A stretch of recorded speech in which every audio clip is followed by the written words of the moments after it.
Қайырлы күн әріптестер. 2-11 сыныптарға шетел тілдерін атап айтқанда ағылшын тілі, неміс тілі немесе француз тілі пәндерін оқытудың ерекшеліктері туралы айтамыз. Шетел тілі мектептегі міндетті пәндердің бірі болып табылады.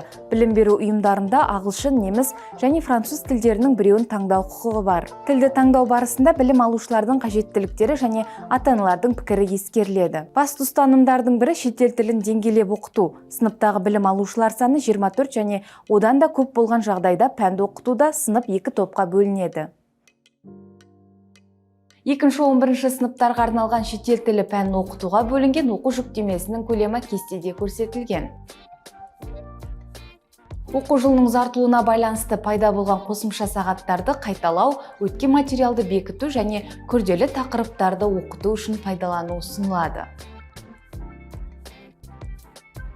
Бөлім бойынша жиынтық бағалау өткізу нысанын және БЖБ орындау уақыты мен сабағын педагог өзі дайындайды. Келесі кестеде шетел тілі пәнінен жиынтық бағалау өткізу саны көрсетілген.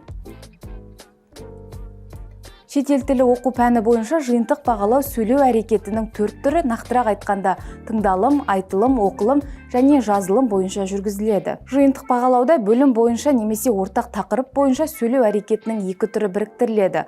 Мысалы, тыңдалым және айтылым, оқылым және жазылым. Тыңдалым және айтылым дағдыларын жиынтық бағалау өткізу жоспарланған апта бойы сабақта жүргізіледі. Формативті және жиынтық бағалау тапсырмаларын педагог өзі дайындайды. БЖБ үшін максималды балл 2-4 сыныптарда кемінде 7 балл, бірақ 15 балдан артық болмайды, ал 5-11 сыныптарда кемінде 7 балл, бірақ 20 балдан артық болмауы керек. Шетел тілі пәнінің тәрбиелік әлеуетін арттыру үшін оқыту процесінде әрбір деңгейге сәйкес коммуникативтік технологияларды, нақтырақ айтқанда жобалар, сұхбаттар, рөлдік ойындар, пікірталастар, конференциялар және конкурстарды жан-жақты пайдалану көзделеді.